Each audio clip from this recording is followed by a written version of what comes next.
Okay, so we're going to look at immigration and deportation. There are two main reasons for deportation. Number one is criminal activity. First of all, of course, if you're a criminal, you do drugs, etc., you'll go to jail. Then you'll straight away after your sentence, you've done your 2 or 3 years, you'll be deported.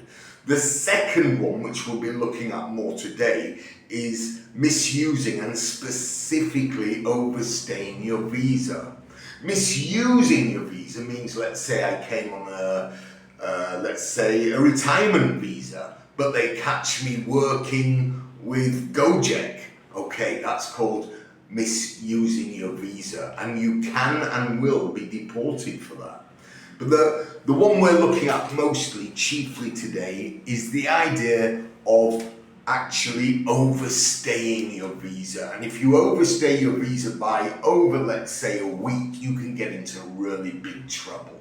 Now remember, 1 or 2 days, you pay $1 million fine, $2 million fine, and you leave. After that, it becomes expensive or difficult even. And after a month or two, there's actually, why would you pay for it? Well, okay, we'll get to that. So, the first rule of deportation is don't break the rules. Don't get deported because you've not broken the rules. Don't overstay your visa. But if you do, this is what you must think about. First of all, there are 2 ways that you will end up in a detention center. Number 1, you will be caught. And immigration is cracking down on people here illegally. They are putting a lot of money and effort in catching people, especially in Bali, but I believe it's going as far as Java and outside. Immigration want you out if you've overstayed your visa. And what's more, I suggest you do like Carlos and surrender to immigration. Surrender tomorrow. But these are things you must remember. First of all, remember, if you're doing it on your terms, you have an advantage.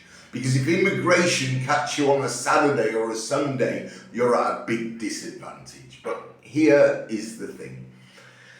First of all, put yourself into immigration's hands on a Monday. You take your passport, you take your belongings, they will take the passport off you. You will write exactly how long you've been here, what you've done, phone numbers, etc., etc. They may get upset with you, they may talk.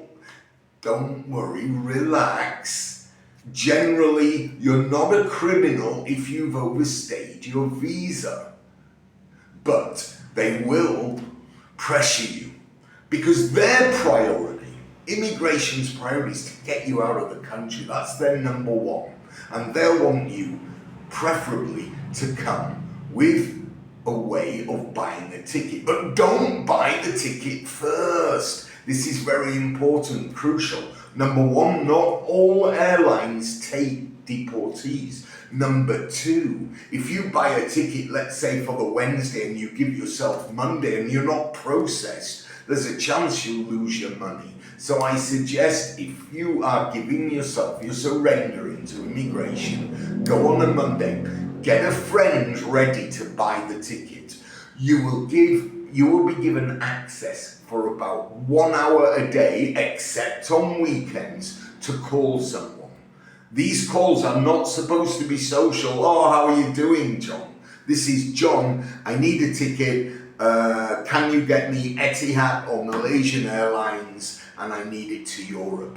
Something on the lines of this. Meanwhile, you'll be fed. You'll be put in a cell, down, down, down. It's not very nice. It's not the Hilton. But you will get access to food. You will get access to your phone. It's not for fun. Immigration are very professional. They're not there to hurt you, but they're very professional. So once you've done all this and they've got a date and you've got your ticket, that's the day they'll take you to the airport, and that's the day you can meet somebody at the airport. they can bring her back. Maybe they can bring you a little bit of extra money, but don't dilly-dally. I mean, they'll bring you to the airport about an hour before your flight.